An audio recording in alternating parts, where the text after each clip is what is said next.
Hey there, and welcome to the Brittany Wheeler Show. Join Brittany as she interviews incredible people whose stories will uplift you and remind you the life you long for is just ahead. Buckle up for an inspirational ride to your best life. Take it away, Britt. Hey, everybody, and welcome to the Brittany Wheeler Show. So excited to have you today. And as you can see, I have a very handsome guest in the studio today that I cannot wait to introduce and for you to get to hear more about him. As you know, I'm interviewing just ordinary people living extraordinary lives who ultimately are also extraordinary people.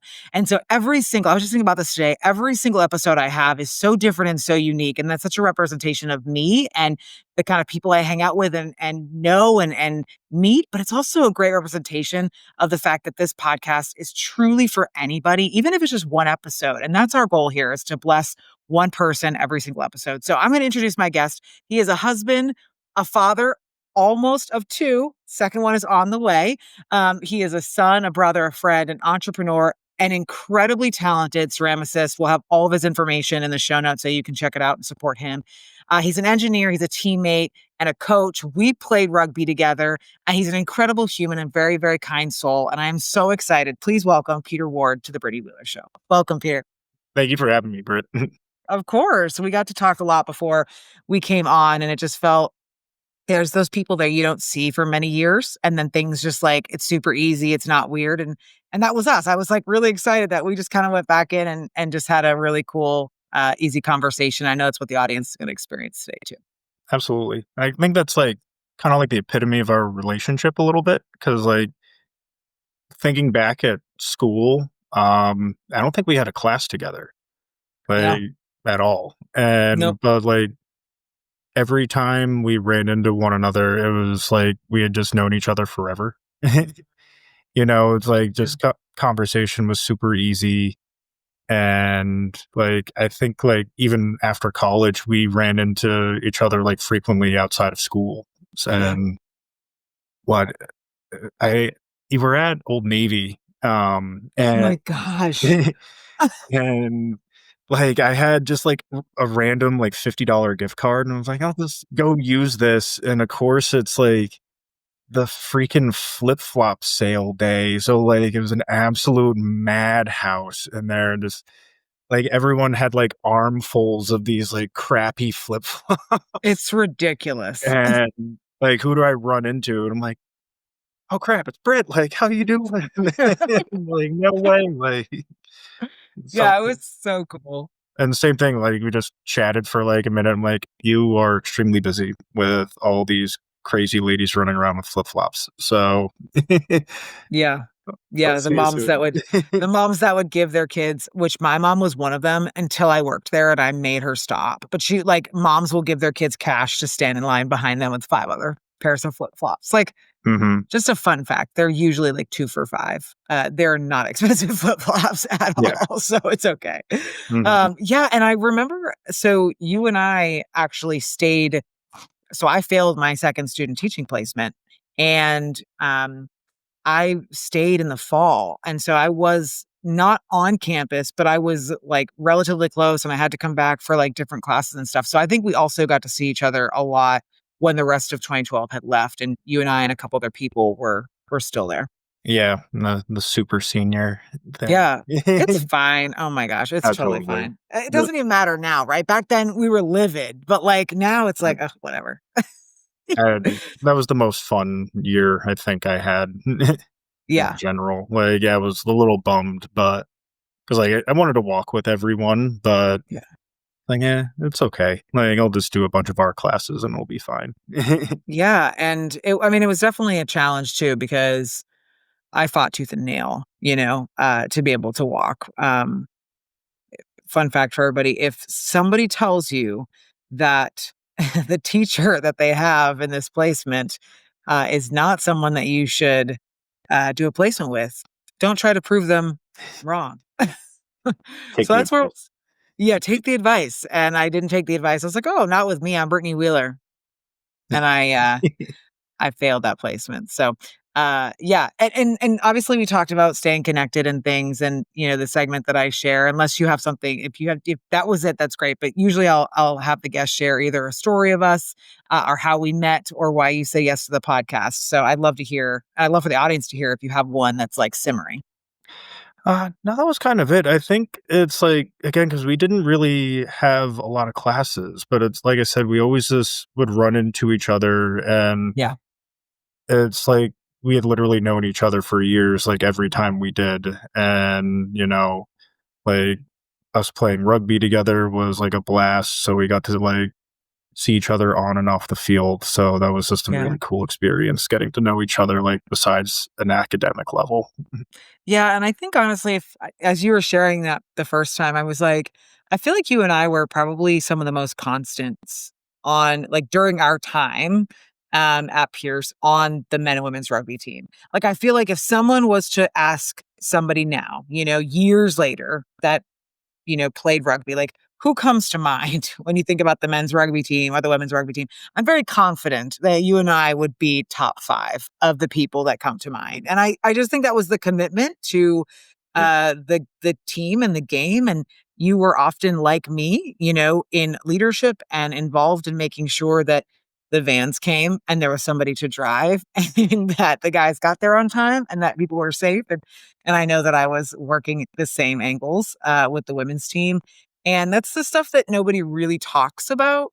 And yet, like, the games still magically happen and they still go on. Everyone's like, well, who did it? And we were like, well, it definitely wasn't Cortland. And it definitely wasn't Murph. Like there were definitely some people that it was not. And Mhm. it was, I would definitely say, for the men's team, you were that guy that was really making sure, everything played out. And we'll talk more about like, obviously, Franklin Pierce, but I really think that makes sense as to also why you ended up staying and coaching. Mhm. Like that was it made sense because it was such a constant for you and something that you really cared a lot about that you ended up staying and if there wasn't a coach, they wouldn't have a team, right? So No. um that's a huge part of that program as well. So the listeners obviously are getting to know you from me, but share with them those that don't know you. What was life like growing up in New Hampshire as a teenager and how much has that upbringing kind of defined who you are today? Mhm. Um, I think I was honestly just really lucky to be able to grow up where I did. I grew up in Brookline, New Hampshire. It's right on the Massachusetts border, north of Pepperell and Townsend, and it just had a lot for like a kid to do. Like I could go fishing. Like my friends and I would go camping a lot. We could ride our bikes everywhere. Like it was a fairly small town, but like there's just always like this stuff to explore. Like there's a really cool sculpture park that I've hiked a number of times and just got to go see like all the artists' work that were up there. Like there was a lake in town where my dad and I would go kayaking and canoeing and go fishing. Um, and it kind of, I think I'm a little, I don't want to say spoiled, but it was something that I just like almost like took for granted because it just seemed like that was the norm. And It's now, all you knew, right? yeah. Like, And like going, like thinking forward, it like may not be like the town that I want to live in now, but it's something similar. I would yeah, like, cause it was quiet, like there was, like for the most part, everyone kind of mind their own business. And it was like everything was roughly like 20 to 30 minutes away, yeah, like which yeah, at times may seem like a little cumbersome, but at the end of the day, it's like you go home and like there's your peace. Like as cliche as it is, like you can see like all the stars, like yeah. looking at night, have a bonfire, like no one really cares or fire department does, but Yeah. they let them know you're having one. Get your permits, people. Get your Yeah. permits. Literally. But yeah, like I grew up, like I said, having bonfires with my friends, and you know, if I didn't have my license, I literally would like ride my bike like a town and a half over to go get Burger King. And, That's like, insane. Because how many miles was that? I don't even know. It's decent because I know, like, obviously, I don't know exactly where you grew up, but I understand that area, and you definitely, for the most part, need a car. So I can imagine you probably spent several hours going there and back, which is beneficial because you got Burger King and then you biked it off when you came Oh yeah, back. burn off all the calories, eat them all back, and then burn half of them on the ride home. That's it. That's it. So really, you kind of evened out when you got back after your ride. Literally. That's so fun. Um, I was just thinking as you were talking about, growing up and just what you were doing.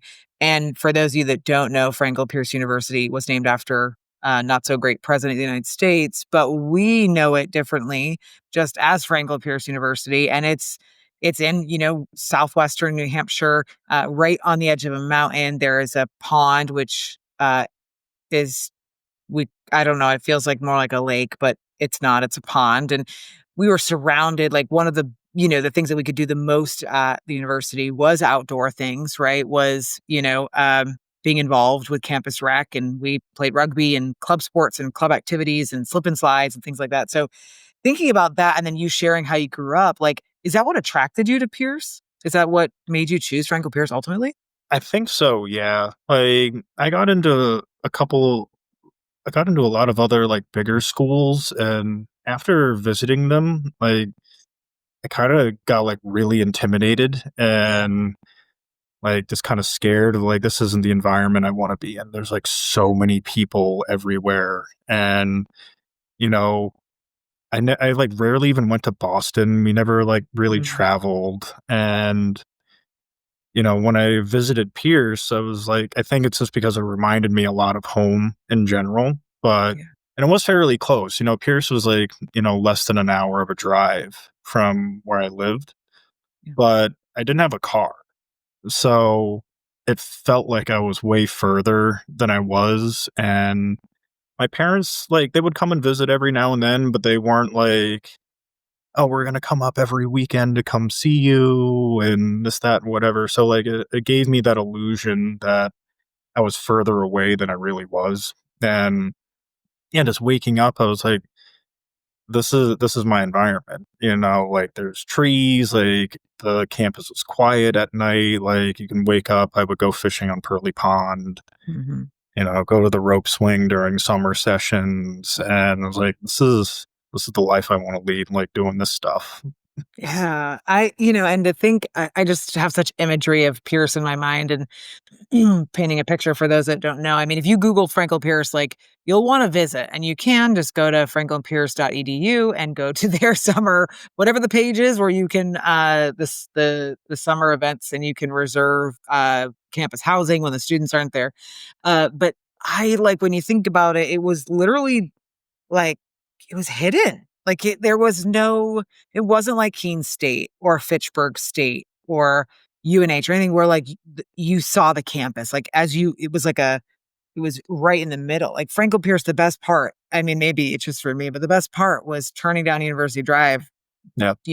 turning on a favorite song and jamming all the way up until you got back to your dorm.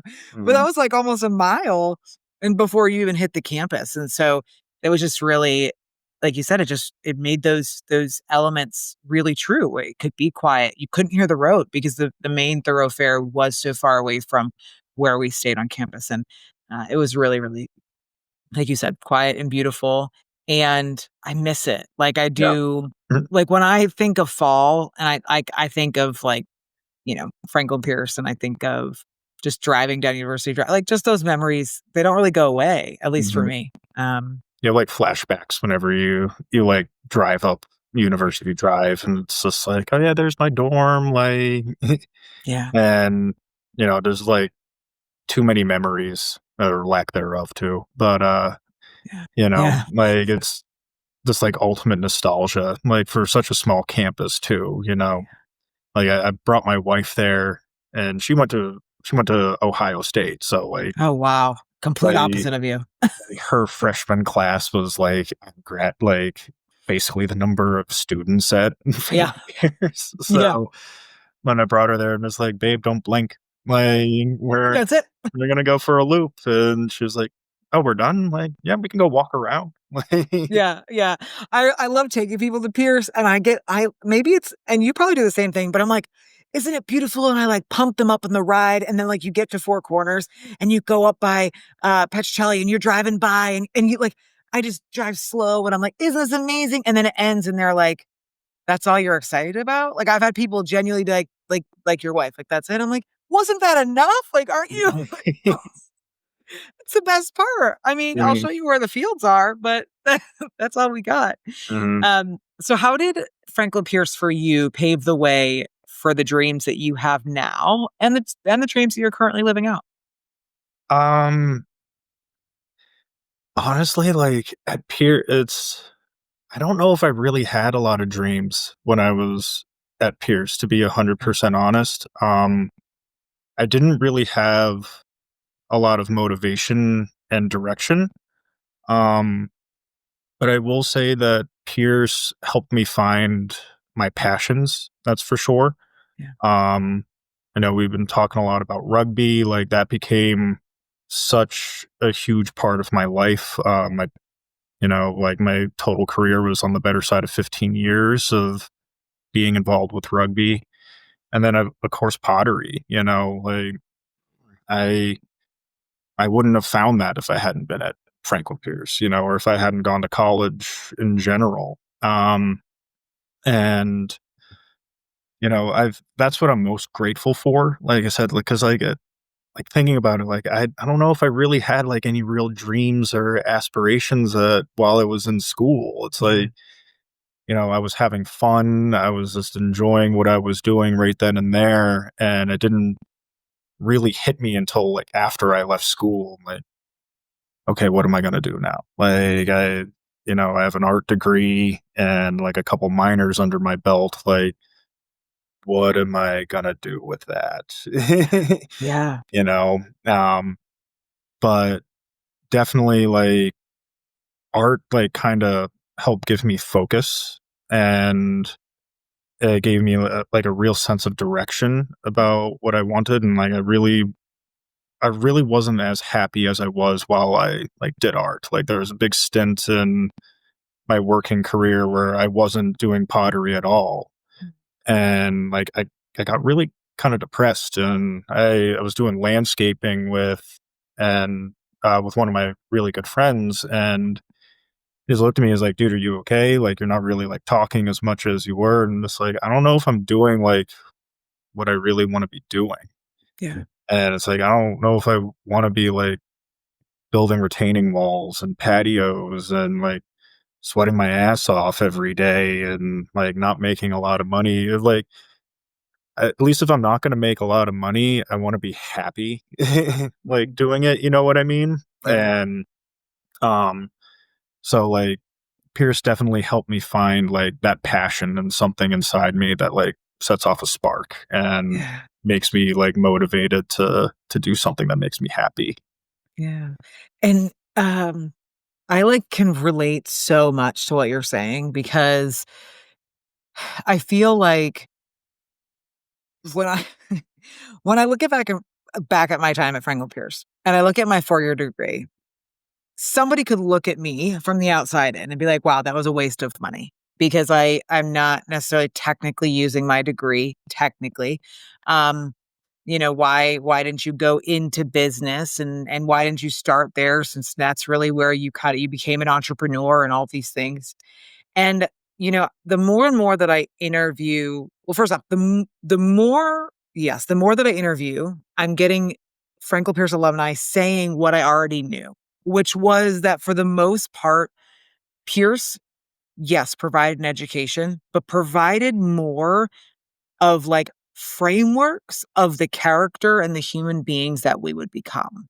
Mm, And I don't think that Mark Shannon and I had a conversation ad nauseum about just what Pierce gave us in integrity and character and experience and people and relationships that paved the way for who we became, as adults. And so I wasn't dreaming then either. Like if someone was to ask me, I thought I was going to be a teacher. And then I started taking the tests to become one. And I was like, this isn't it. And, my path took a different path. But what I took from Pierce was the passions, like my love for a sport. An interview just came out this week with a elementary, middle school, high school friend and teammate of mine, and she went on to play flag football and then professional women's football.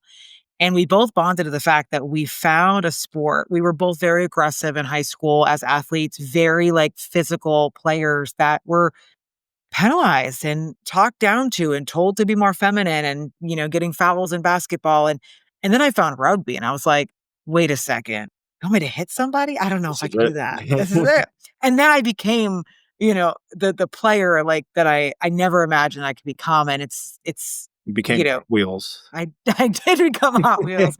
2 T's and a Z, people. Okay. And it was profound.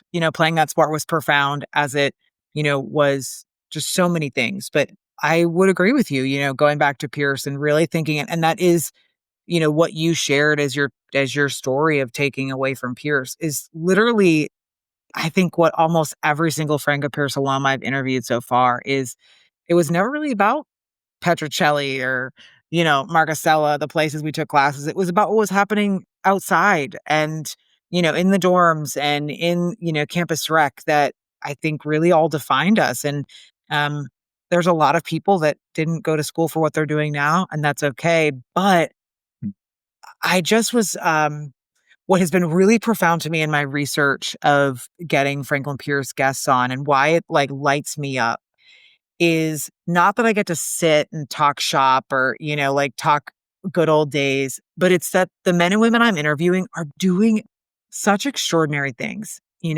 overcoming obstacles, creating businesses, creating legacies, changing their communities. And I'm like, you didn't learn that in a classroom. You know what I mean? Like that was not taught by a professor necessarily. And so I can really relate to what you're saying. And I think it's a profound testimony to Franklin Pierce and the culture and the community. I think that's like one of the beautiful things about going to like such a small school. Yeah. Like what my capstone class had 5 people in it. Yeah. And we were all able to collaborate so well and like put our works of art together to create a good art show with, like I said, 5 people. And I think my largest class was like our lecture. And like just everyone is able to get to know each other so much more. And you build like better relationships with your professors. And that's like, I feel almost unheard of. Like I still keep in touch with some of my professors to this day. And like even if it's just checking in, like before my wife and I got married, I was like, we need to go see like my professor's studio. And luckily he came by like right as we were leaving and we were able to like stop and catch up. And it's like, I know I haven't seen you since I graduated, but again, it's like I worked with you so much. Like there's just countless hours that you just spend with these people. And you're just able to create like such an interesting bond that I don't think you'll really be able to get anywhere else. No, I agree. And I don't know if Franklin Pierce can ever really capture that. Like when you're thinking about marketing a university, it's like, how do you capture community and, everyone wants to get a good education. And we did. I'm a smart person. I experienced, incredible professors, but it wasn't about what they were teaching. There was so much more. Like you said, it was the fact that I wrote with Mari Kelly, my history professor and advisor. She let me and loved me enough to just let me write about the same person throughout my entire history career. And that was Eleanor Roosevelt. If I went to a big school, either I wouldn't have had that professor consistently enough, right? I would have probably had a different professor, or they may not have had the patience and they would have been like, write about something different. And there was just an element of heart and care, like you said, that went into our education that was far beyond what we learned, in the books in the classroom. And I think that's framing you where you are today, like you have a full-time job, but you also are an entrepreneur and you have an incredible business. And so you just were sharing with us about, obviously this awakening of like landscaping isn't it. and this fire burning within you that you knew you needed to like engage with. So when did you know it was time to turn a passion and potentially a hobby into a full-fledged, beautiful pottery business? Mhm. Um, so yeah, it was like I said, it was kind of like it was at that turning point when I was doing landscaping. Like when I got out of school, I started working at a paint your own pottery studio, and that was very much like kind of a dead end. So my buddy was like, "Come try landscaping with me." So I did that for a couple years. All the while, there was actually a studio right down the street from where I lived. It's called The Voice of Clay. It's in Brookline, New Hampshire. The woman that owns it, she's great. Her name's Wendy Walter. Um, and I just started going there, just renting studio time. And, that's just where I went a couple days a week, just making pots and just having fun. And she eventually started asking me to teach classes. Um, and I taught a kids class initially, and How did that go? that was interesting. It was tough. Like, I mean, it was a lot of fun because like the kids they're like such high energy, and there was like I think there was 4 kids total in it. But I was like, I don't think pottery is something a 7-year-old wants to do right when they get out of school. And like, so because they had so much rage and they just wanted to like play and like, yeah, I don't know if I really want to do that. And, or at least like maybe if I do teach kids, it won't be at 3:30 in the afternoon. Right. Yeah. Yeah. Yeah. Let's do early first thing on a Saturday morning. Yeah.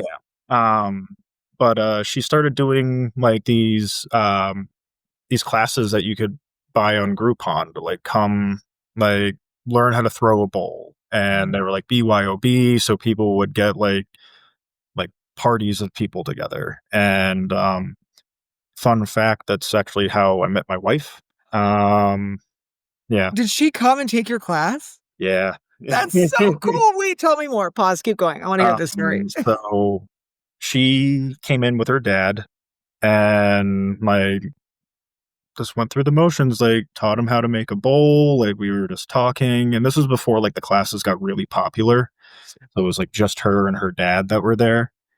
And like I said, we were just talking, and there was a sign-in log, and so she signed in, and I was just like, I'm gonna do it. I'm gonna shoot my shot. And I shot her an email and was just like, hey, this is Peter from The Voice of Clay. Like, it was great meeting you guys. Hope you had fun. And I was like, be sure to let you know when your pots are done. And I was like, oh, by the way, like I go to Boston every now and then. Total lie. Never like went to Boston.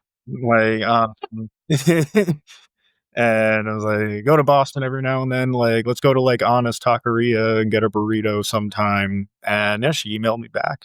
And Oh my gosh. I love that. then here we are, like married with a kid and baby number 2 on the way.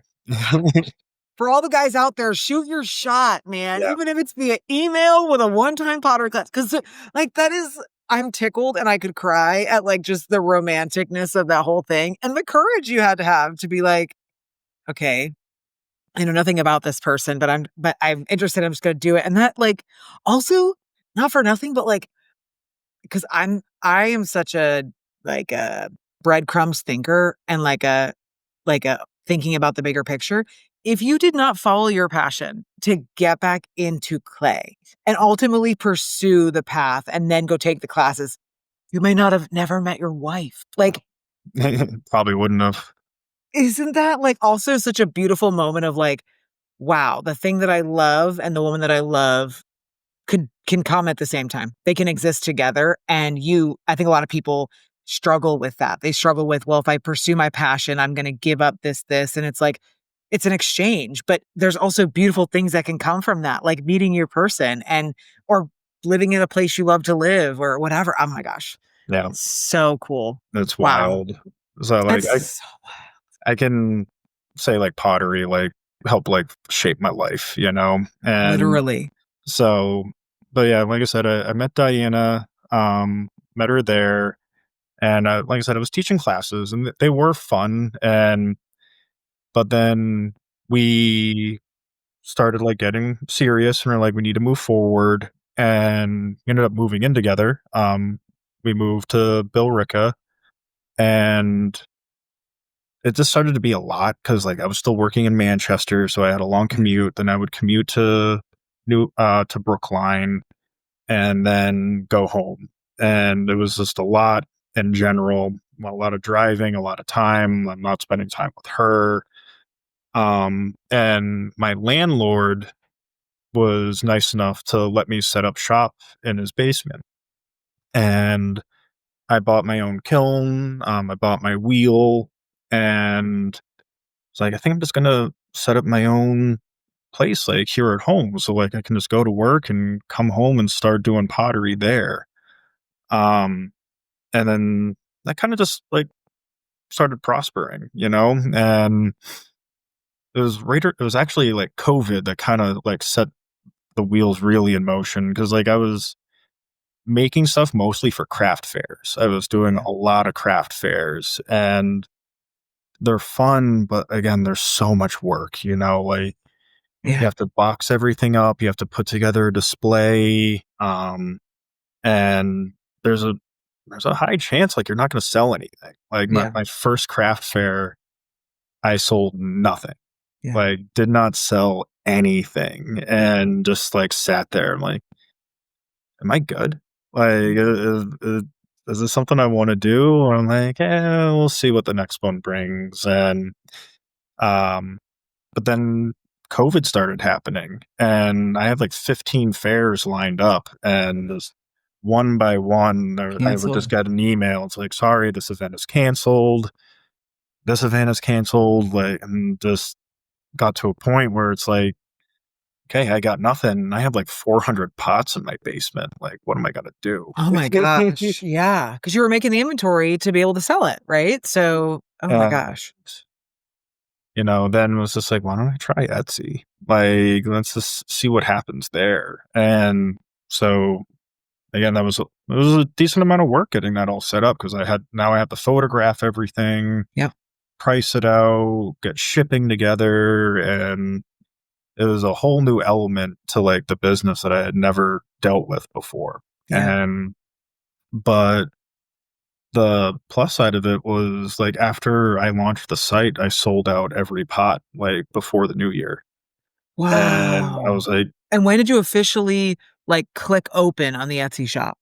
I think that was like late 2018 or 2019, I want to say. Okay. Because that was around when COVID happened, I believe. And so it was like beginning of 2020. So you were getting all so 2020, we started shutting down in like March. Mm-hmm.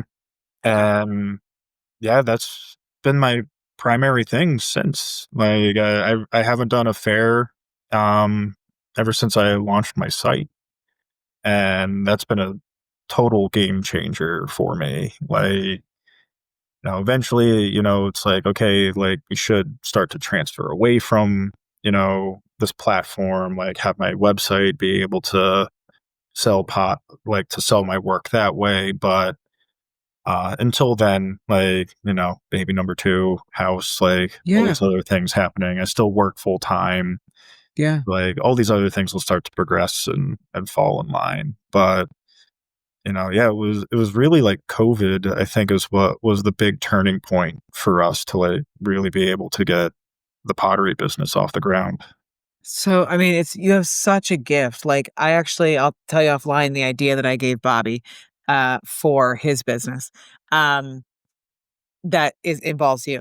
And I just it's just such great work. And so I'm excited for, when people, at the end, you can share where they can find you. And I mean, Etsy is such a great option. When I coached, makers, that was something where it's like, you need to kind of have multiple things open, especially if you don't want to go to markets or fairs or expos. You can't just like, unfortunately, the cost of getting your SEO properly managed efficiently, right? Like costs a lot of money. And so if you can be at a place like Etsy and build customers and consumers and get their emails, right? And then you can transfer them to to your own site, like that's part of the work that gets done for you. So I encourage like multiple ways to share your work, which is awesome. And you still have your own websites. People can go right there anyways, um, and order from you, which is cool. What are you looking back now? Like if because there's somebody listening. I mean, there's so many cool people that listen to our show. There's definitely a lot of people who are uh probably more like you than me, and meaning that like I'm the one that's like, I have this passion and I'm gonna do it and I'm gonna be broke until I make money on it. And I don't recommend that for most people. And so, but you're really smart about it and you're really like, okay, well, how can I continue to make a living and take care of my wife and my family and all those things while turning a passion into a revenue? What is something that you like looking back now, wish you would have known back then that you now know? Taxes. I ran into that roadblock for the first time this year. Not a roadblock, but definitely like a learning experience. I never made enough like selling online where I had to file taxes before. So it's like, oh, I have to itemize everything. Like, crap. So that was like the first. Again, it's always a learning experience along the way with the journey. But I wish like I actually like really kind of like had a better business attitude, like if I knew getting into pottery and selling pottery was going to be like a business, I wish I took like more classes at school, because when you get into art, the only like real option that is kind of presented to you is to be a teacher. And I didn't want to be a teacher, I didn't want to. When I was done with school, I wanted to be done with school. I didn't want to, because a number of people were like, you should go get your master's. You would be like such an amazing art teacher. And it's like, sure, I appreciate the compliment, but I was like, I don't want to do that. I didn't want to work with 4 kids at 3:30. What makes you want me to work with 24 kids 5 days a week? Yeah. I don't think so. But I wish I kind of like got more like business savvy with things and like actually put together a better plan, because initially I was just kind of making stuff for the sake of making stuff. Be like, I'll just make a couple mugs today and then tomorrow I'll throw some bowls, and like now I really want to make vases today, and like there was no real like rhythm and plan to what I was doing.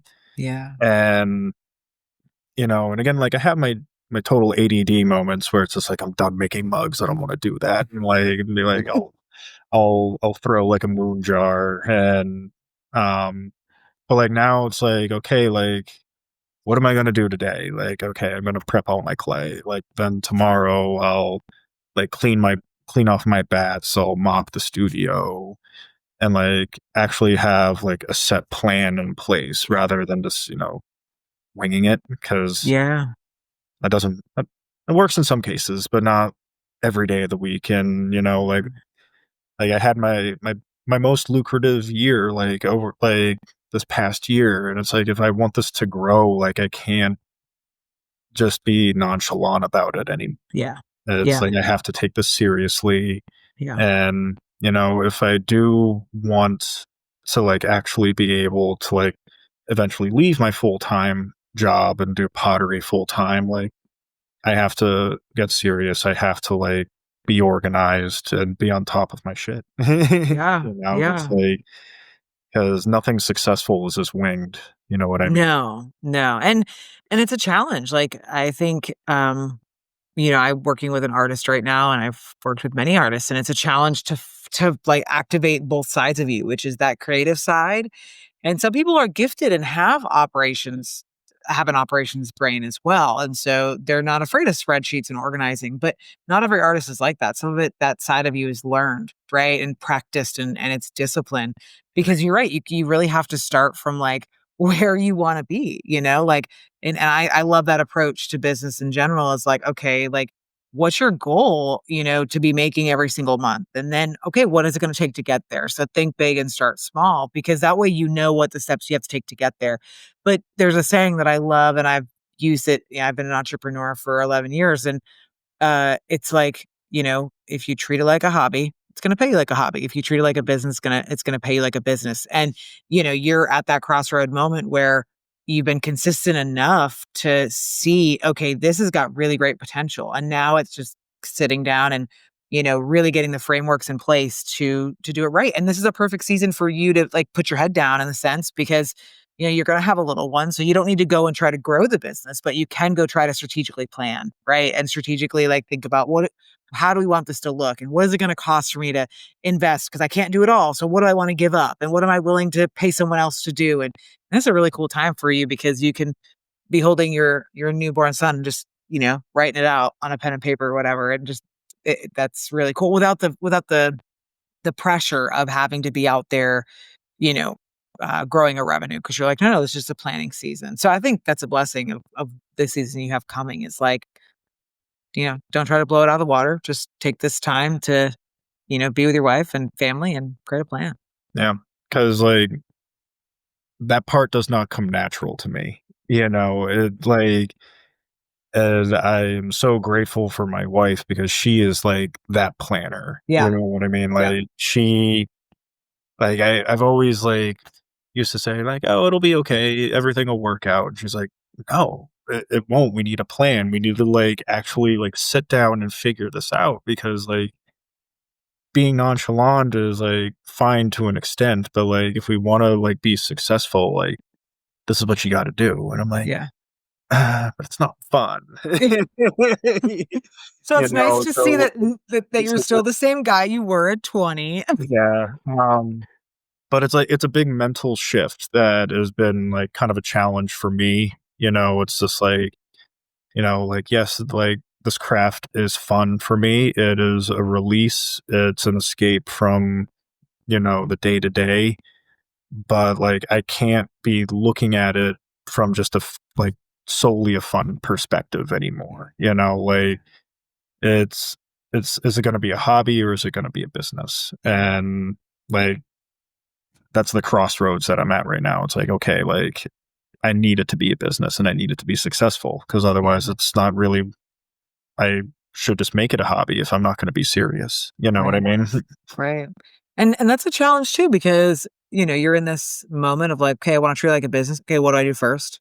Okay, oh my gosh, I got to do this. And then you're like, wait, I'm not good at any of that, and it can become this really like overwhelming, almost, you don't even want to get started now, right? Because all Scary. It's scary. Yeah, you have to do. And I think that, one of the things that don't let the reasons why you started be the reasons why, you don't keep going. And so, I feel like one of the things that I have really enjoyed as I work with business owners and mentor people is like, not everything needs to be about the money, right? And not everything needs to be about making money. So it's important, especially for you, because you find joy and healing and peace in the creation of the art.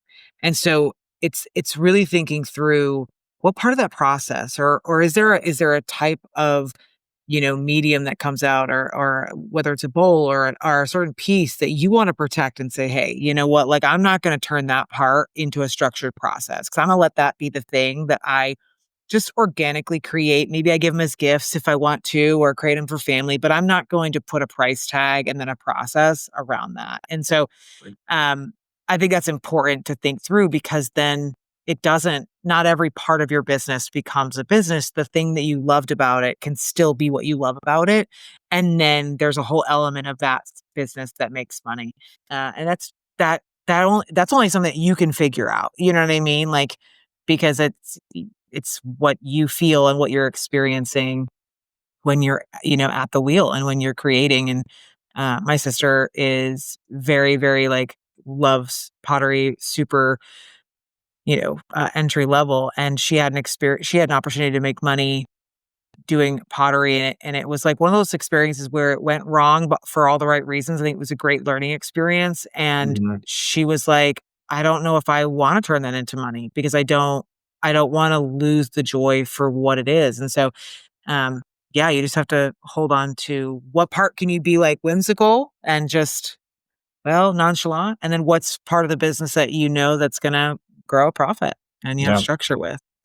Because And like yeah, when I'm working, I like I usually do like, okay, I'm gonna make a bunch of mugs or espresso cups today, yeah, and I usually keep like anywhere between a 2 to 5 pound ball of clay at the end of it, and I'm like, okay, that piece is for me. Like that's mm, just what do I feel like making at the end of it? Because like there is a lot of beauty in repetition, but sometimes it does feel mundane, and yeah, it's like, okay, like I'm getting like tired. Like I said earlier, my ADD catches in, and I'm like, yeah, I want to try something else.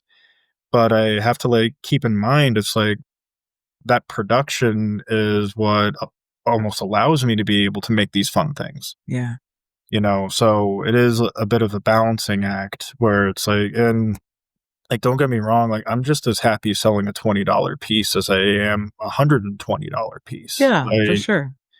And it's always just like a great surprise every day, like opening up my email, like, oh, someone bought a mug.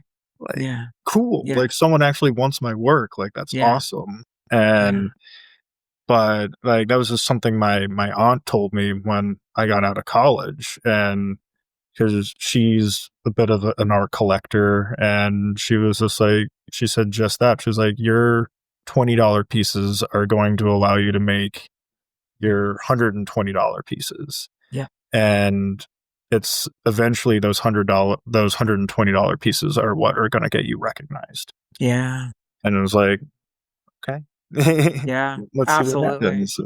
absolutely. And I think to your point, like, really defining like where you and your wife want to see this go. What does that look like a month that you're making? And then what's kind of going to be cool is you'll actually have quantities that go with the work. And so, instead of it being like, I'm going to create, it's like, okay, I need to have 20 espresso cups on hand. I'm going to need to have 10, 3-inch bowls, 25 mugs with, that are turquoise color. I don't know. I'm just throwing stuff out there. But when you In have our holiday, like, yeah. I was like, I did scroll a lot through your work. So I was like trying to think back of what I saw. But like when you know those quantities, then it's just that mindset of like, okay, yeah, I need to make this amount. And then when I'm done, I can play. And Mhm. what will be great is that you can prepare yourself mentally to create what you need to create because you know how much you need, but when you don't know how much you need, and then potentially you go into the studio and you're making 5, and then all of a sudden you have a really great Etsy algorithm day and you have 10, now it's a chore, right? Because now you have to go in to make the other 5, and for anybody who doesn't know, you just can't make anything with clay and then put it in a box the next day. It's a process.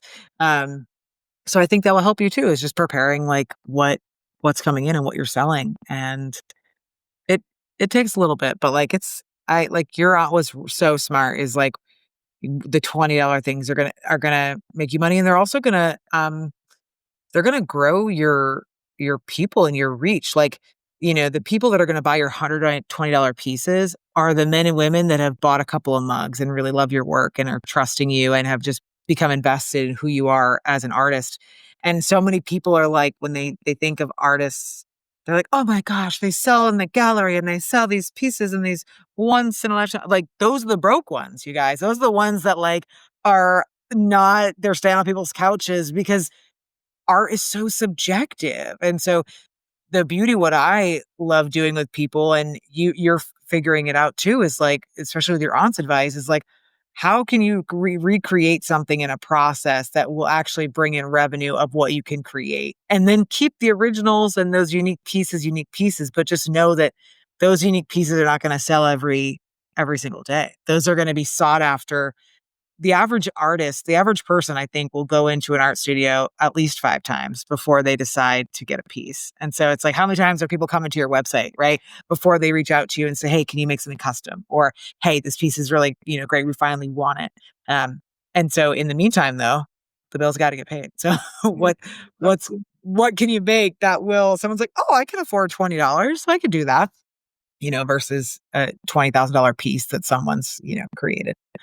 Um, which is the beauty of art. But Yeah. also the upside can be challenging. But I think it's really cool that you're at this crossroad moment because again, like just such a testimony of that the listeners get to experience someone that literally this was ignited as a passion and you've just trusted the process. And now you're at that moment of like, well, am I going to keep it as a hobby or am I going to turn it into a business? And it's just, I think more people need to hear it. A lot of entrepreneurs that have a passion are like, oh, it happens in 2 seconds, like, oh, it'll be done. And I become wealthy and, I'm successful. And I'm like, no, that's not at all how it happens. There's so much more behind the scenes. So I think your story is such a testimony to put your head down, do the work, go through the process. And ultimately, like you came to the conclusion that, we need to decide what we want to do and where we want to go.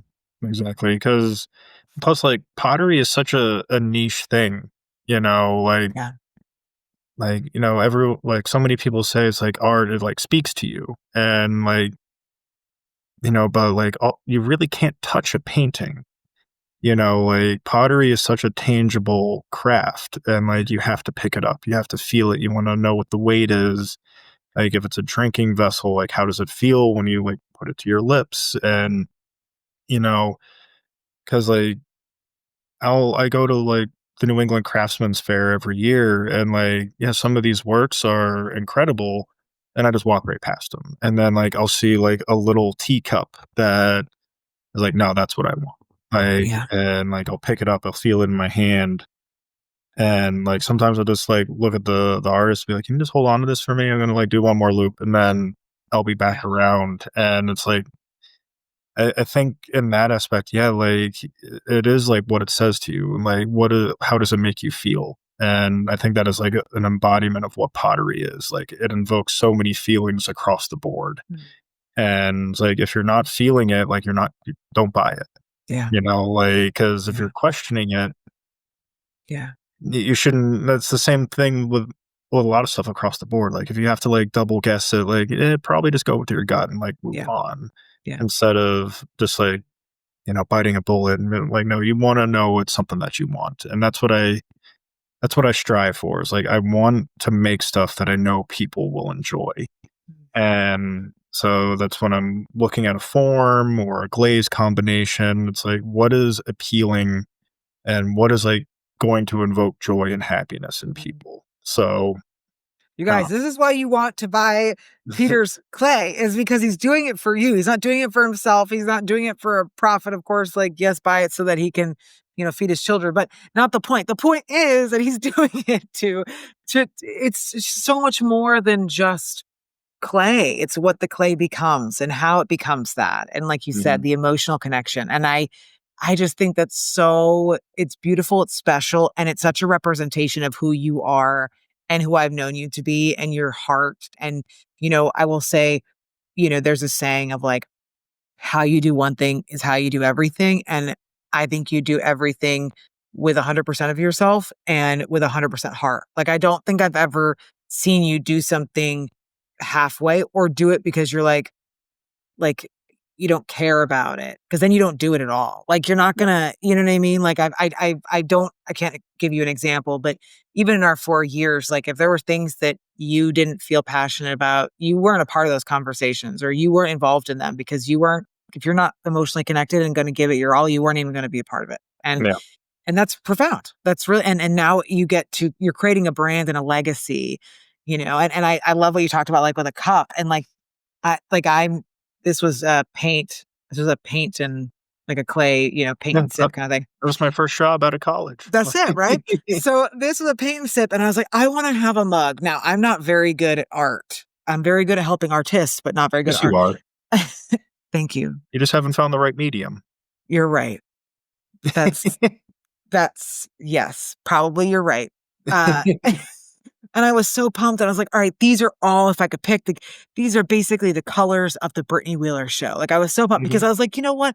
I want to have a mug that I have every single time, whether it's tea or water, and like, if you could see on the inside, I'll have to show you, like it's dripping. I didn't plan that. It's dripping on the inside. But it's the feeling. I feel like I'm in a space. I'm in an emotional space with my guests when I have this cup now and I'm sitting here and I'm enjoying this experience. and it's emotional and it's tangible. And that's what you're bringing to life with your work. And I think that's incredible. And I think it's incredible that it's something that you continue to think on and that you're just, it's not just, okay, how can I make the money off of 20 espresso cups? It's like, how can I, how does someone look at that espresso cup and choose that espresso cup every day? Because they think about the fact that their, mom found this and talked to you and was like, this is going to be the best gift for my kid. And they use it because someone they loved gave it to them and thought of them and it was handmade. And Mhm. it's just so many, like, this is why I love small business, everybody. Like, it's just so much more about the people behind it and the heart and the emotion. And that's when things can be things, but also that's when things can just be valuable in ways that, you would never even know, right? Like that you wouldn't know, like something that's valuable to you may not be valuable to somebody else. Which that's a whole other conversation. But I mean, now being a father, let's pause and transition to that one real quick. So now being a father, we just got to hear and you just got to share with the world, because we are a global podcast, just your heart and your heart for your work and your heart for your family and your heart for what you're creating, and that's so incredible. So now being a father, what do you hope to teach your children that you've learned as an adult or that was taught by your parents that you've retained and want to then pass on to them? mhm. I think ultimately, I just want them to be a good person. I think that's what every parent wants for their kid is like just be good. We've all had our moments for Yeah. sure. Um, but like I want them to be patient. Like and maybe not as lackadaisy as I have been, but like I look at what my parents have done and they've been just so wildly supportive of anything that I've done. Yeah. Almost to a fault. My mom has just been like my number one fan with everything that I've done and like embarrassingly supportive. And Everyone in she's the town knows that you have a business and everyone's probably had to buy something or she bought it for them yeah, because pretty much. She brags about like me and my sister all the time. And, you know, like I want to be that for my son, like no matter what he does. Like I've had so many people be like, "Oh, do you want him to play rugby? Like, are you gonna get him into art?" And I'm like, if that's what he wants, absolutely. Like, yeah, I would love my son and soon to be sons Yeah. be able to play in the sport that like helped shape me. And but if they don't, like that's fine. Like I'm never gonna be like, I can't believe you didn't do this sport that I was mediocre at. Yeah. Yeah. Like Yeah. and if they want to get into art, great. And like I'll support them through it with whatever with all the way. But if they don't, if they want to get into finance, cool. They wanna be an electrician, awesome. Like Yeah. it's like I'm never gonna like turn them down. But you know, like and then I look at my dad and he is like truly someone that wants for nothing. Like he just wants to be involved, but like it's hard to explain. Like, it's probably just like such a generational thing because like the man never asks for help Mm. with anything. Yeah. And, like, and that's something that I want my son to do is like, be able to ask for help when you need it. And like, I'm guilty of it too. Like, I could be like brutally struggling, like here at home or at work. And it's so hard for me to just like stop and be like, okay, I really need help. Like, Yeah. there's this trial going on at work. Like, I don't have time to train these new people and collect all the data that I have to. Or, my wife she was just like, I'm coming to help you in the studio. And I was like, no, it's fine. Like, I can do it. And she was like, no, we have like 60 pieces that we have to glaze. Like, I'm coming downstairs and helping you. Mm. And I was like, wow, this is actually like really nice having someone like here to talk to Yeah. and who wants me to succeed. And So I want my kids to be able to definitely like ask for help when they need it. But also just to be like selfless again. Like I look at like my dad, and and I've motivation is like a big thing that I've struggled with. It's like keeping myself motivated and wanting to like put myself out there. And like I grew up in a really old house. It was like built before the Civil War, and it had problems constantly. Yeah. When my dad was just doing projects all the time, and he never asked for help, and I never offered. And I look at where I am now, and like I don't have an old house, but there's definitely stuff that needs to be done. Yeah. And so like I reach out to my dad and like, hey, can you like come give me a hand? Like I make a point. It's like I'm not asking him like, hey, can you come do this for me? Like because Yeah. like I was like selfish enough to be like, I'm not gonna ask if you want me to help you. Like Yeah. I want you to come give me a hand, like help teach me what to do. And like to this day, like he's still just like, oh yeah, I'll be right down, like in a second. Like Yeah. he'll be like, oh, I can be there on Thursday, and he'll just get to work, and I'm like, that like. Don't do it for me, Dad. I want you to show me. It's like I'm standing right here. Like I want to help you. I want to do this stuff. I want to learn. Yeah. And he was like, "Oh yeah, I kind of forgot you're there." I'm like, "Pops, like, it was like you don't need to like get up and down off of the ground like aching and like go into the table saw. Like, tell me what to do. Like, Yeah. I'm here to like help out." So like there's things that I want him to have and things that I don't. Like I don't want him to feel like he has to take on the world alone. Yeah. And but I want him to be helpful, like offer a hand when it's needed. And like that's just something that like I'm like kind of realizing today. It's like, okay, like I need to be okay asking for help because I can't do it all. Yeah. Well, like I don't have the hours in the day, or in most cases I don't have the knowledge. Yeah. you Yeah. know Yeah. so those are things that I'm hoping both of my boys will be able to like take to heart, and just like just be a good person, be helpful, and just do what you need to do. Yeah. Like, Yeah. and it's something again, like my family was never big into sports, but they always told me, they're like, don't quit halfway. They're like, you made a commitment. Like, if you don't like it, finish it, and then you don't have to do it again. Like, like that goes for a job, that goes for a sport that you played. Like my dad was like, I had a number of different jobs. It was like, but I always worked. And it was like, I always stuck with something until I found something that was better.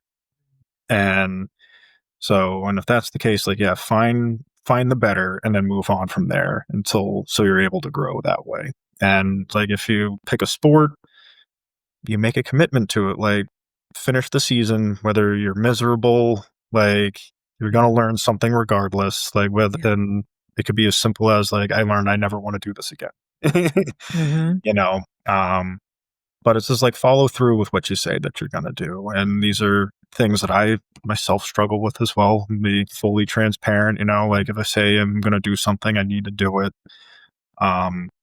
But it's accountability, it's selflessness, and like willingness to help out and willingness to learn. So those are just things that I would really like to see my boys grow into. I'm just gonna take that clip and I'll send it to you, and then you can replay it and you can share it with your boys, and you can I'll just like send you the clip of what you just shared, and then you and your wife can have that play in whenever you want. I'm like, all right, guys, this is what we want from you, because I think that like, and I honestly, I love that we're leaving such profound information at the almost the end of the episode, because that was so good, Peter. Like, it was so good. I was like, oh my God, I was like tearing up. It was beautiful. And what I loved about what you shared is, while there's things that you want to be better at, you recognize those things, and you're creating space and creating moments and experiences by doing better. Inviting your dad to come and help you is recognizing I could have been a better son, but guess what? I'm going to be a great son right now, and I'm going to create memories and experiences with my dad. And that's ultimately going to pave the way for your boys when you're in the studio creating and you want them to come and help you and you teach them how to be at the wheel and what's that process look like. And, they'll be just like these little, you know, um, apprentices that you get to have until one day maybe they love to do it or maybe they don't, but they've learned a skill, they've learned a process, they've learned discipline all by following you. And you talked about like not sure what the boys will like. And I'm like, between you and your wife, these boys are going to be incredible because she's got the ops brain. You have that passion driven heart no matter what. She's the traveler. You're the committed, I'll stay wherever I need to stay until it's like, that is going to be a dynamite, combination for these boys to be. And I think it's got to be so exciting to think about like who's creating them and who they turn out to be. And I think there's a lot of people listening that can relate that we know or that and the audience listening of like, who do we want the next generation to be? And being obviously, like you said, a good person and, wanting to help and make a difference and, asking for help. That was something that you kept saying. I was like, oh my gosh, like I have been going through that my own self of, asking for help and being willing to say I can't do it on my own. And somebody shared this with me, probably about almost 2 years ago now. I went to, get support and help financially from my church. And I was so embarrassed. I didn't want it. I was mortified. Right. And I remember that pastor looked at me and he said, by you not asking for help, you're actually keeping people from getting to showcase their gifts. And that's kind of a little selfish, actually. And I thought about, what you were sharing with your dad. Your dad loves to be a handyman and enjoys it. And it seems to be something that's been a learned skill over time. And by not asking for help, you potentially are keeping him from getting joy from helping you, but now that you're asking him for help, he's getting to do something he loves with you, getting to show one of his gifts, and same with your wife. Like your wife's gift is probably be able to spend time with you and getting to, create memories with you.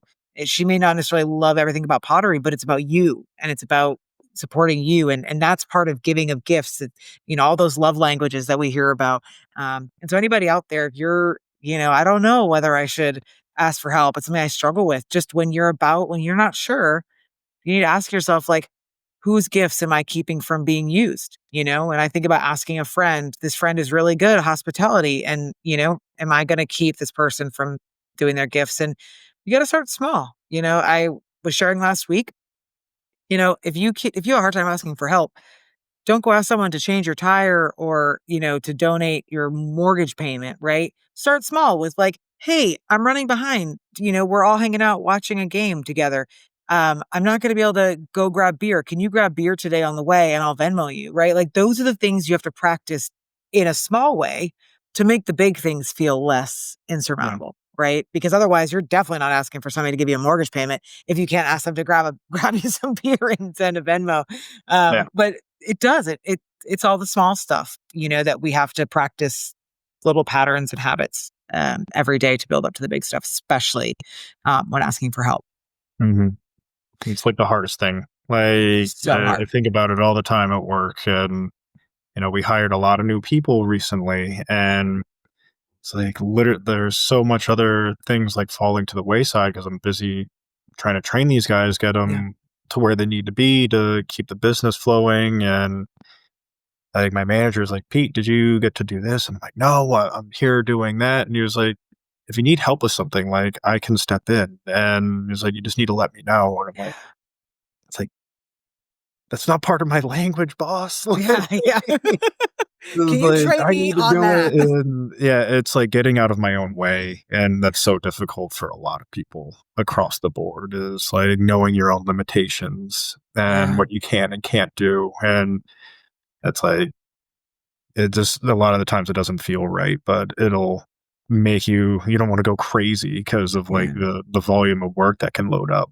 Yeah. Well, and even that in that particular situation, like what you're thinking of about not asking for help potentially means you're weak, you can't handle your job. But from your boss's perspective, by not asking for help, you could potentially lose your job, right? Because you're not delivering on the work that you're supposed to do. So it's so easy, like you said, we come from our own perspectives of potentially like embarrassment, pride, shame. Um, but on the other side, a lot of times people are not thinking that, whether they're offering to help, right? Or just kind of checking in on the status of something. They're just looking at it very like, layman's terms, like, is it getting done? Right. And so there's so many layers to that too. But I love that your boss was like, yeah, like I'm here to help. And I think sometimes people will, this is where it gets murky, right? Because sometimes people will say to you, oh, what do you need? And you share your need and they don't show up. And so you have this hurt, right? This trauma, this experience that lives in you of like, well, they're not going to show up. And so part of that is just a learned experience of who to ask and what to ask for, because some people are not going to be able to give you certain things. And so if you ask that person to do that for you, and this, I'm being broad, obviously, for a reason, because I want this to initially be, relatable, but it's something that I've learned over time for asking for help is just knowing who and where, and if someone can't one time, that doesn't mean they can't ever. It genuinely just might be an isolated issue. And I would say, like, if you ask for help and it's a second or third time, then probably that person is not what they are. But Let do me what go you to s- someone else. exactly. And to your point earlier, too, do what you say you're going to do.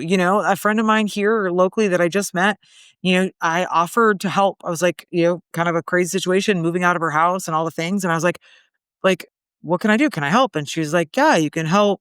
Can you pick up a food order for me? So I picked up a food order for her and I stocked the fridge and I took out stuff at the coolers and I did it like, the Brittany way where I put things in the pantry and I just made sure that it was like a clean slate. And then later on, I was like, yeah, I'll text you when I'm back. And I didn't feel like going to help her, right? But I am a woman that says what I'm going to do. And I've been in those situations where someone says, oh, I can help you move, can help you do this. And then they text 20 minutes before and they don't show up. And I don't ever want someone to feel the way that I felt when somebody decided that their own circumstance was greater than my need. Ooh, that was good. That was a Write good that one. down. Write that down. Write that down. And so, yeah, I think just practicing asking for help, but also learning those trauma points for you and who potentially hasn't been there and where is that sitting in your reasons to not ask for help. Yeah. It's real. It's real life. But hopefully you're on the mend. And I'll give your boys to look forward to. And I think there's probably an element. I'm not a parent, but I think there's probably an element of like, okay, pull up your big boy pants and like teach them. And as a result of teaching them those things, you're learning yourself, Yeah. and getting to teach them those habits of like you looking at your son potentially and he's trying to open a cup, but he can't open the cup. And you're like, do you need help? And Mhm. then it's that beautiful teaching moment of you get to be like, okay, well, if you need help, you got to ask for it because somebody will be able to help you. And that's really cool. And very Yeah, beautiful. absolutely. And it's like, you want more snacks? You got to ask for You 'em. got to ask for them. I don't have a stethoscope to your tummy and I can't hear, whether you're hungry or not. Last question before we get to lifestyle, because I just, this has been incredible. And there's so many nuggets. And this one's going to be a great one too. But what piece of advice would you tell your 21-year-old self or ultimately someone else that's 21 that's listening to this now? Oh, man. Put down the bottle. Like, because when I turned 21, it was spring weekend at Frank Pierce. Mhm. Like, Saturday of spring weekend, I turned 21. So, Is your like, birthday in April? yeah, Okay. April 28th. Oh, And so that was a blur to say the least. yeah. Yeah. But I guess like on a serious note, it's like just think like what do you want? Like because I switched my major pretty late in the game, which is why I had to stay back for a fifth year. Yeah.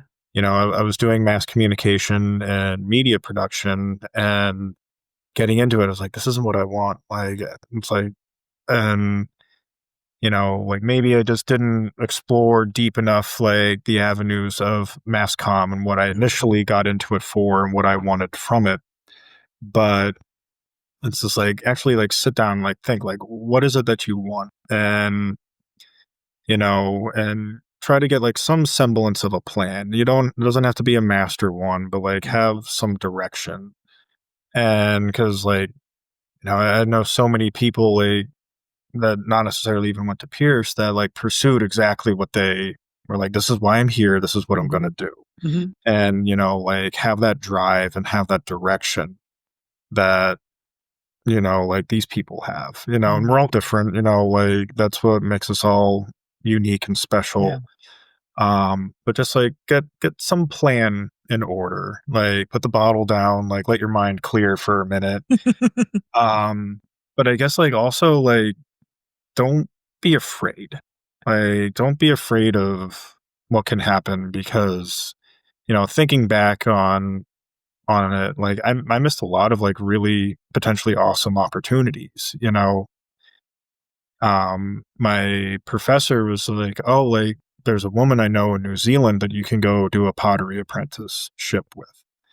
And I froze. I was like, "What am I gonna do? Like, I can't do that. Like, I can't afford a ticket to New Zealand. Like, what am like?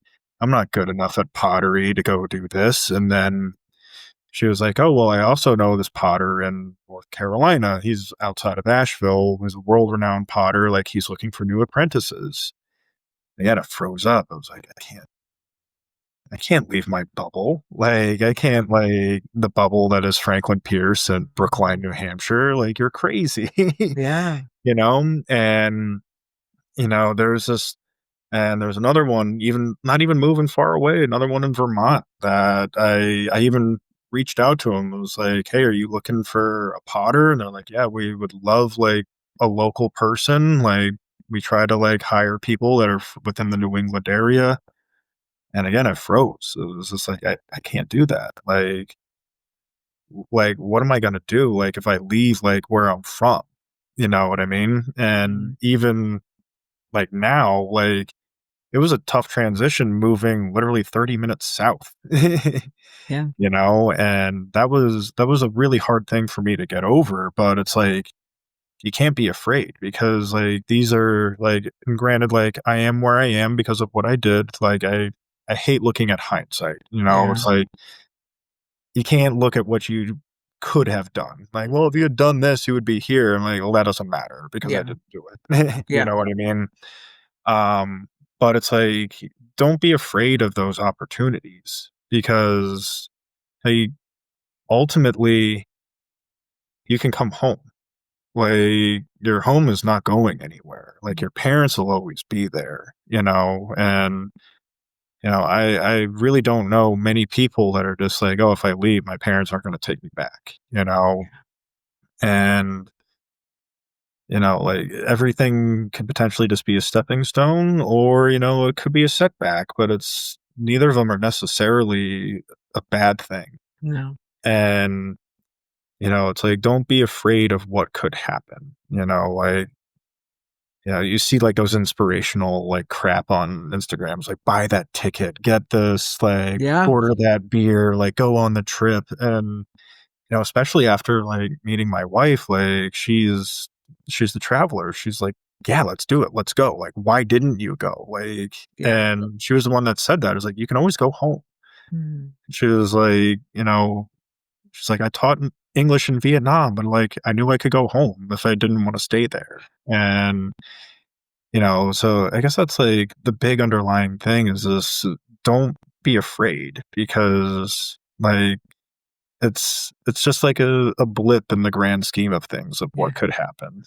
Yeah, gosh, and she's such a yin to your yang. I mean, Oh yeah. cheers to your wife, like, everything, like, we've talked about, in this conversation, I'm, like, literally yin to the yang, and again, like, I love that she you shared offline that you've traveled so much with her, and I love what that's doing for you now, and potentially, who knows if just that inertia and excitement and just joy in getting uncomfortable is probably creating an impact in you in some of the decisions you've made with your business, right? And like, Mhm. you know, kind of almost reframing your mind a little bit, reframing, how you think and what you're thinking about because she's just such a strong natural influence in your life. And when you were sharing those opportunities, I mean, self-sabotage is real.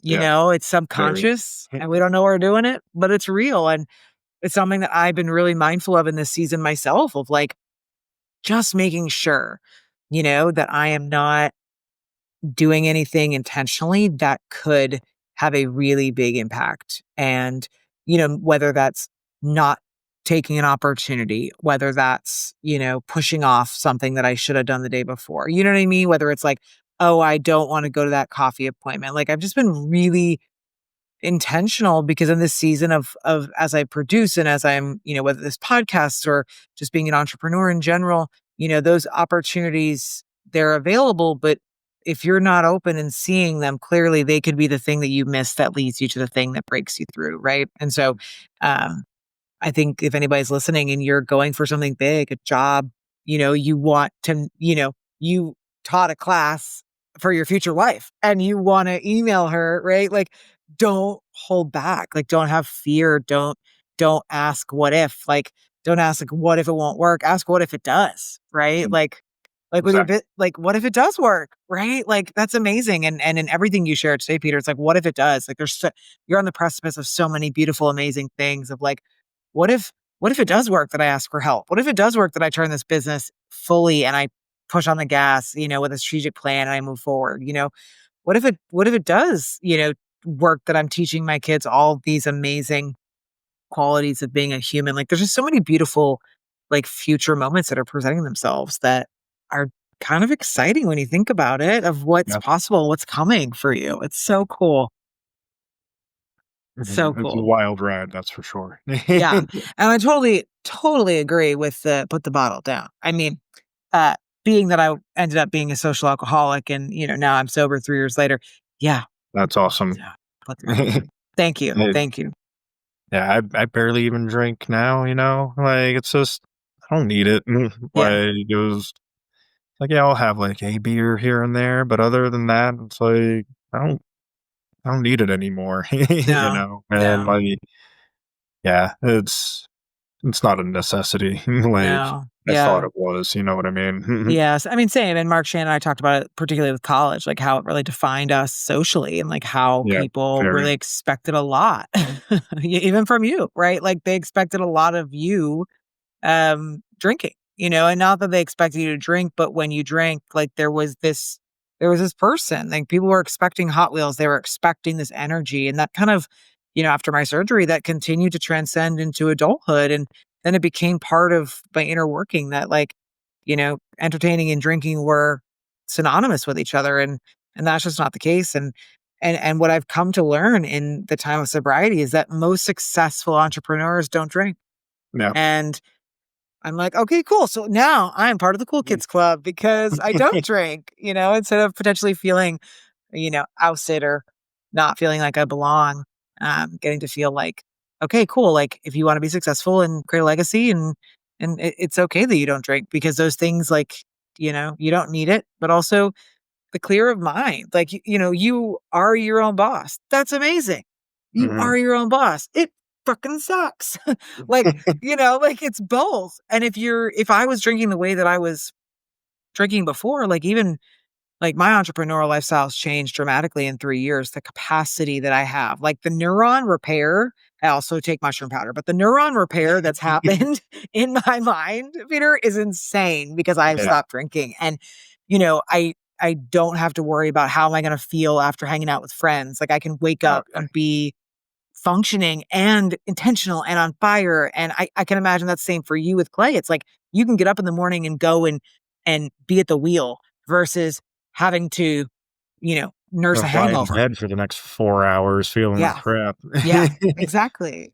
I wake Exactly. up sober feeling hungover. Imagine, like, when I actually, like I, I literally, I'm like, what did I eat last night? Because I didn't drink any alcohol and I feel like I'm hungover. Like, what is Yeah, inflamed in my body right now that is making me feel like I'm hungover? It's the worst. I've this had is nightmares. 35. Like Gosh, yeah, seriously. And it's nightmare. I've had nightmares of being hungover. And I was like, never again. Like, I don't ever want that feeling. It's the worst.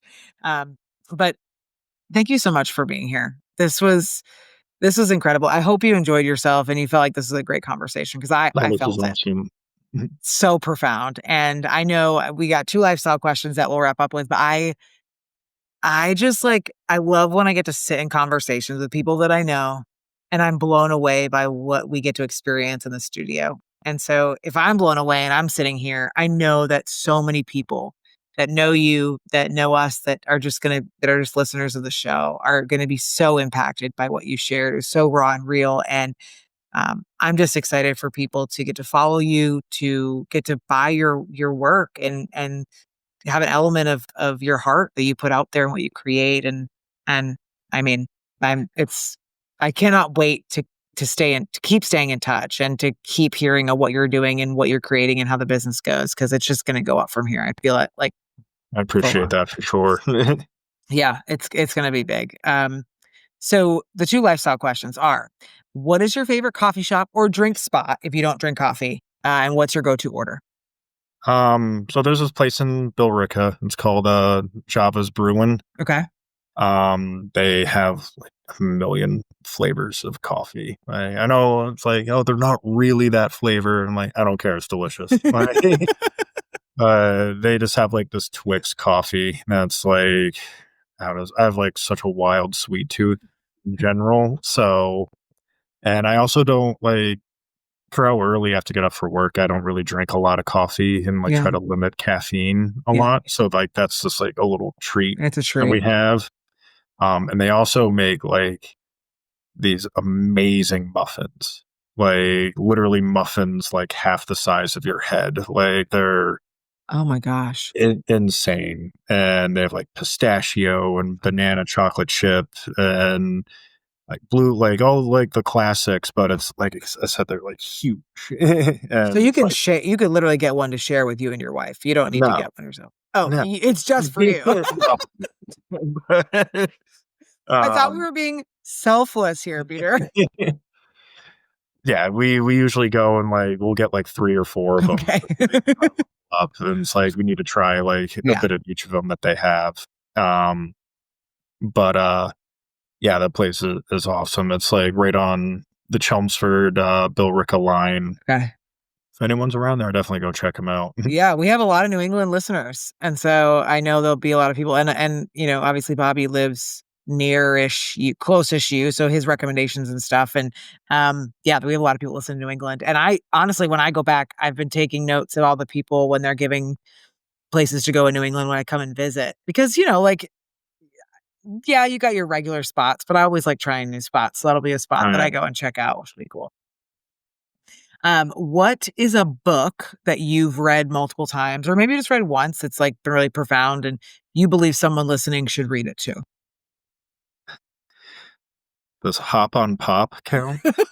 Yes, it does. It is a book, and Dr. Seuss is That is like, amazing. that is all my son wants to read right now, like every night, and like Hop Pop, like yes, we'll read that for the 5th time today.